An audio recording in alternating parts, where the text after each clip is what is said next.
பக்கவாதம் நம்மளுடைய பிரெயினில்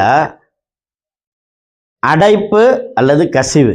இப்போ நம்முடைய மூளை பார்த்தீங்க அப்படின்னா லெஃப்ட் ஹெமிஸ்பியர் ரைட் ஹெமிஸ்பியர் அப்படின்னு ரெண்டாக பிரிஞ்சிருக்கும். நம்மளோட மூளை பார்த்தீங்க அப்படின்னா எப்படி சொல்லுவோம் அப்படின்னா, நம்ம பிரெயினில் வந்து ஒயிட் மேட்டர் கிரே மேட்டர், அதே மாதிரி பார்த்தீங்க அப்படின்னா ஃப்ரான்டல் பெரைட்டல் டெம்போரல் ஆக்சிபிட்டல், இது மாதிரி நம்மளுடைய பிரெயினில் என்ன அனாட்டமிக்கலாக ஃபிசியாலஜிக்கலாக ஒர்க் ஆகுது அப்படின்ற விஷயத்த உங்களுக்கு பேசுகிறதுக்கு நான் இப்போ வரலை. பக்கவாதம் வந்துட்டால் ஆக்கப்பூர்வமாக என்ன செய்யணும் அப்படின்றத பற்றி தான் நம்ம இப்போ பேச போகிறோம். இப்போ ஒருத்தருக்கு பக்கவாதம் வந்துருச்சு அப்படின்னா, ஒன்று அவங்களுக்கு வந்து லெஃப்ட் சைடு ஸ்ட்ரோக் ஆகிருக்கும், இல்லை ரைட் சைடு ஸ்ட்ரோக் ஆகிருக்கும். பக்கவாதம் வந்தோடனே உடனே எமர்ஜென்சியாக போயிட்டு நம்ம வந்து ஒரு நரம்பியல் மருத்துவரை பார்ப்போம். உடனே சிடி ஸ்கேன் எடுப்போம். சிடி ஸ்கேன் எடுத்த பிறகு கசிவாக இருக்கா மூளையில், இல்லை அடைப்பாக இருக்கான்னு பார்ப்போம். அதுக்கேற்ற மாதிரி மாத்திரைகளை வந்து பரிந்துரை செய்வோம். பேஷண்ட்டுக்கு சுகர் இருக்கா, ப்ரெஷர் இருக்கா, கொலஸ்ட்ரால் இருக்கா அப்படின்றத செக் பண்ணிவிட்டு அதுக்கேற்ற மாத்திரைகளை கொடுப்போம். வேறு மாதிரி மூச்சு திணறல் இருந்துச்சுன்னா அதுக்குள்ள சிகிச்சை அளிப்பாங்க. சரி, அதன் பிறகு சிலருக்கு பக்கவாதம் வந்து பிரெயின் அனேரிசம் அது மாதிரி கம்ப்ளைண்ட்டில் வந்திருக்கா, இல்லை பக்கவாதத்துக்கு முன்னாடி அவருக்கு தலை சுற்று வந்துச்சு, இல்லை டிஸ்கம்ஃபர்ட் அவங்க ஃபீல் பண்ணதுனால அவங்களுக்கு அனேரிசம் பிரெயினில் எதுவும் இருந்துச்சா அப்படின்ட்டு ஒரு டயக்னோசிஸ் பண்ணுவதற்கான வாய்ப்புகள் இருக்குது. நம்மளுடைய பிரச்சனையை பொறுத்து இதெல்லாம் இங்கே வேலை கிடையாது. நம்ம என்ன பண்ணணும்னா, பக்கவாதம் அடித்தோடனே நம்ம போய் நரம்பியல் டாக்டரை பார்த்துட்டு ஒரு சிகிச்சையெல்லாம் எடுத்த பிறகு ஆக்கப்பூர்வமாக சில விஷயங்களை வந்து செஞ்சால் மட்டுமே பக்கவாதத்திலேருந்து நம்ம வெளியில் வர முடியும். இப்போ பக்கவாதம் மூளை பாதிக்கப்பட்டு அது ரெக்கவரி ஆகிறது. அதாவது பார்த்தீங்கன்னா பக்கவாதத்துக்கு நரம்பியல் மருத்துவர் மாத்திரை கொடுப்பாங்க. இந்த மாத்திரையின் மூலமாக உங்களுக்கு ஏற்பட்ட பக்கவாத பிரச்சனை குறைய, அதாவது வந்து பக்கவாதம்னா நம்ம என்ன சொல்கிறோம், செரிப்ரோ வாஸ்குலர் ஆக்சிடென்ட் அப்படின்னு சொல்கிறோம். அப்போ நம்ம பிரெயினோட செரிப்ரம் பாதிக்கப்பட்டு அங்கே வந்து என்ன ஆகும், செல் டெத்து, அதாவது செல் டேமேஜ், செல் டெத் ஆகும். அப்போ இந்த செல் டெத் ஆகுதுல்ல, அப்போ அதை குறைக்கிறதுக்கு, அதே மாதிரி ஃபர்தராக டேமேஜ் ஆகாமல் இருக்கிறதுக்கு மாத்திரையை கொடுப்பாங்க. இந்த மாத்திரைகள் வேலை செஞ்சு ஒரு பக்கவாத பேஷண்ட்டு ஒரு சரியான நிலைமைக்கு வருவதற்கு வந்து 1 மாதமோ இல்லை 2 மாதமோ 3 மாதமோ சிலருக்கு 6 மாதமோ ஆகலாம்.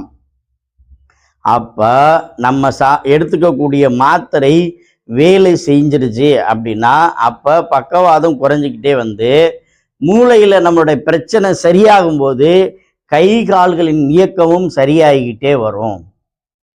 அதே மாதிரி நம்ம கை கால்களுக்கு பயிற்சிகள் கொடுக்கும்போது மூளையில் வந்து தெம்பு ஏற்பட்டு இரத்த ஓட்டம் அதிகமாகி என்னாகும், நமக்கு அந்த செயல்பாடு அதிகரிக்க அதிகரிக்க நம்ம பிரெயின் செல்களும் வந்து ரெக்கவரி ஆக ஆரம்பிச்சிடும். நம்மளால் வந்து பழைய மாதிரி கொஞ்சம் கொஞ்சமாக மாற ஆரம்பிச்சிடுவோம். அப்போ நம்ம கையோட ஃபங்க்ஷனையோ காலோட ஃபங்க்ஷனையோ அதிகரிக்கும் போது அது எக்ஸசைஸ் மூலமாக அதிகரிக்கலாம்.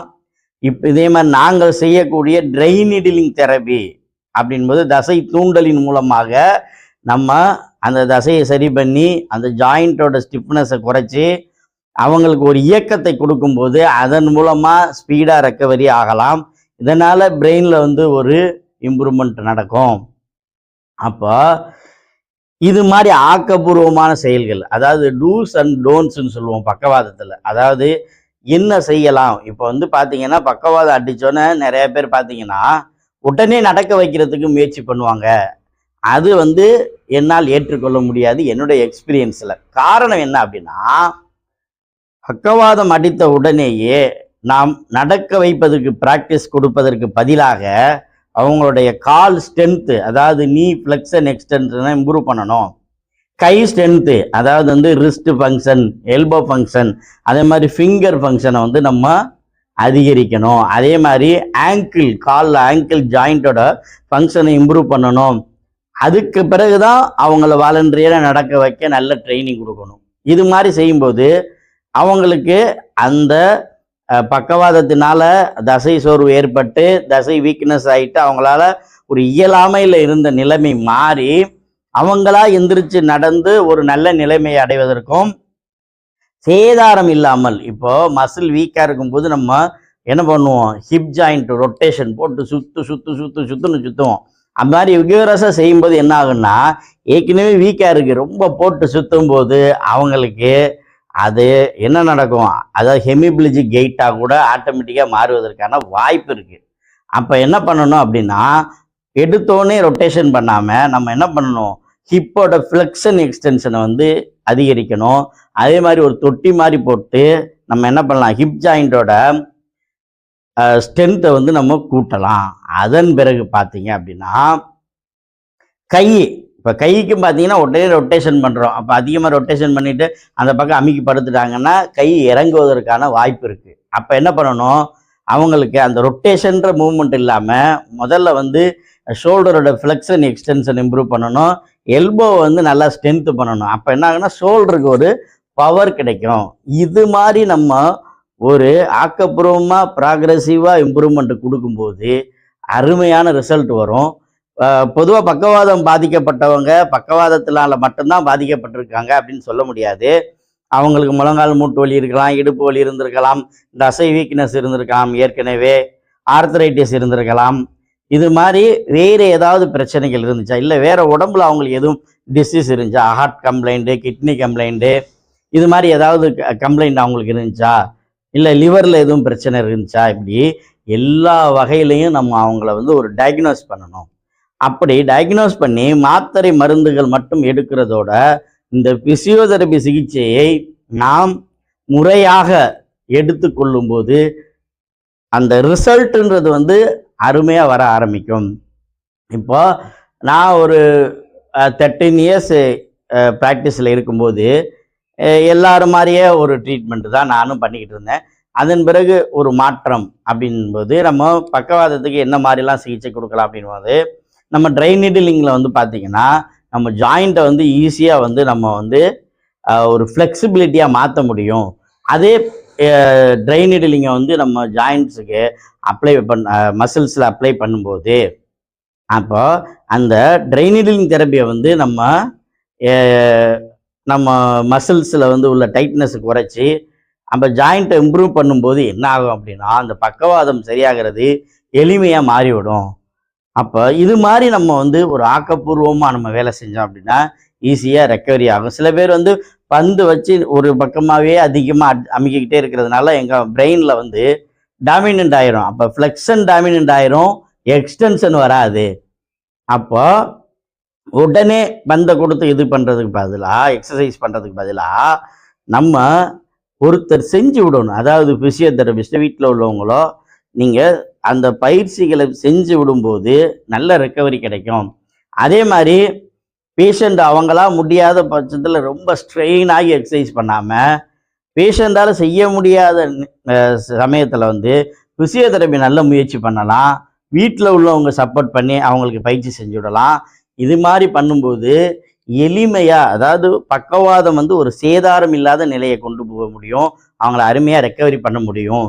இப்போ பார்த்தீங்கன்னா என்கிட்ட வந்து ஒரு 23 வருஷம் வரையும் தாண்டி பக்கவாத கேஸு. இப்போ பக்கவாதம்னா என்ன பண்ணுவோம், உடனே போய் டாக்டரை பார்ப்போம், பிசியோதெரபி பார்ப்போம், ஒரு 6 மாதத்துக்குள்ளே நடக்க வைக்க முயற்சி பண்ணுவோம், அப்படி தானே. ஆனால் சரியான சிகிச்சை கிடைக்காதவங்க, இல்லை கண்ட மாதிரி நிறைய இடத்துல அலைஞ்சிட்டு முறையாக, இப்போ நான் சொன்னல டாக்டர் கொடுக்குற மாத்திரையை முறையாக இந்த 6 மாதம் எடுத்து அதன் பிறகு பிசியோதெரபி முறையாக ஃபாலோ பண்ணும்போது நல்ல ரிசல்ட் வரும். சில பேர் அவசரப்பட்டு அந்த ஒரு பிரெயின் ரெக்கவரி ஆகிறதுக்கு ஒரு டைமே கொடுக்க மாட்டாங்க. உடனே பார்த்தா இங்கிலீஷ் மெடிசனை விட்டுட்டு டக்குன்னு போயிட்டு வேறு ஒரு நாட்டு வைத்தியம் எடுக்கலாம், ஏதோ ஒரு சிகிச்சை யார் என்னென்ன சொல்கிறாங்களோ அது மாதிரி போய் சிகிச்சை எடுப்பாங்க. அதனால அவங்களுடைய ரெக்கவரி வந்து பூவராக மாறிடும். நல்லா வர வேண்டியவங்களே நல்லா வராமத நிலையை வந்து அடைகிறதுக்கு வாய்ப்புகள் இருக்குது. அப்போ பக்கவாதம் வந்துட்டா யோசித்து செயல்படணும்.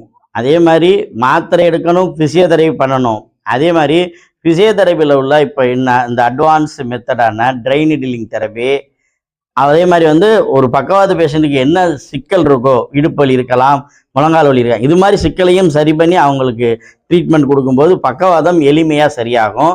இது மாதிரி ஆக்கப்பூர்வமாக செயல்பட்டாலே அருமையான ரிசல்ட் வரும் பக்கவாதத்தில். அப்போ என்ன செய்யலாம் செய்யக்கூடாது அப்படிங்கும்போது நிறைய பேர் உட்கார்ந்து எந்திரிக்கிறது, தரையில் உட்காந்து எந்திரிக்கும் போது முழங்கால் ஓவர் ஸ்ட்ரெயின் ஆகிட்டு அவங்களுக்கு ஓவர் டைட்டன் ஆகி ஸ்பாஸ்டிக் அதிகமாகிடும். ஸோ அதை அவாய்ட் பண்ணணும்.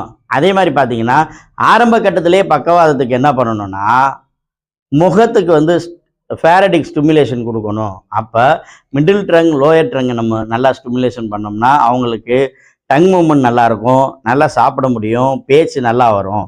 இதை நம்ம ஆரம்ப கட்டத்திலேயே இம்ப்ரூவ் பண்ணிடலாம்.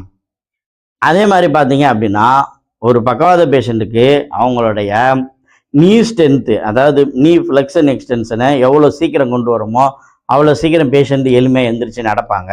அப்போ அதை வந்து நம்ம வந்து இம்ப்ரூவ் பண்ணணும். சில பேருக்கு என்ன ஆகுனா முடியாத சமயத்தில் ஸ்ப்ரிங்கை கொடுத்து அதிகமாக பயிற்சி பண்ண செய்யும்போது ஒரே பக்கம் மூவ்மெண்ட் வந்துடும், ஃப்ளெக்ஷன் வந்துடும், எக்ஸ்டென்ஷன் ஓவர் ஸ்ட்ரெயின் ஆகிறதுனால அவங்களுக்கு அதுவே ஒரு பிரச்சனையாக மாறிடும். அப்போ ஒரு சிகிச்சையை எளிமையாக்கணும். இந்த எளிமையாக்கி கொடுக்கக்கூடிய சிகிச்சை தான் நம்ம ட்ரை நீடிலிங் சிகிச்சை பக்கவாதத்துக்கு. இது என்ன பண்ணுது அப்படின்னா நம்ம ஒரு ட்ரை நீடிலிங் பண்ணிவிட்டு எக்ஸசைஸ் முறைப்படி கொடுக்கும்போது அவங்க அதை செய்யும்போது ரிசல்ட் வந்து அருமையாக வர ஆரம்பிச்சிருது. எவ்வளோ பெரிய சிக்கல்லேருந்து மாறி வர்றாங்க. அதே மாதிரி பார்த்தீங்கன்னா சிலருக்கு ஃபுல்லாக பிரெயின் டேமேஜாக இருக்கும், ஒன் சைடு ஃபுல்லாகவே டேமேஜாக இருக்கும், அதே மாதிரி நாளாயிருக்கும். அதெல்லாம் பார்த்தீங்கன்னா ஓவர் ரிஜிட்டாக மசில் மாறுறதுனாலையும் ரத்த ஓட்டமே ஃபுல்லாக பிளாக் ஆகிறதுனாலையும் மூளை ஒரு சைடு கம்ப்ளீட்டாக வேலை செய்யாமல் போகிறதுனாலையும் அதே மாதிரி முறையான சிகிச்சை எடுக்காமல் தவறியதுனாலையும் அதிகமான பாதிப்பில் இருப்பாங்க. அவங்களுக்கு சில பேருக்கு மட்டுமே, அதாவது ஒரு சிலருக்கு மட்டுமே சிகிச்சை பலனளிக்காமல் போகுமே தவிர மற்றபடி நான் மேலே சொன்னது போன்று முறையாக ஃபாலோ பண்ணால் 100க்கு 90% பக்கவாதம் அருமையாக சரியாகும். உங்களுக்காக எண்முறை மருத்துவர் doctor M Kamaraj, AK physiotherapy clinic, Ilayangudi.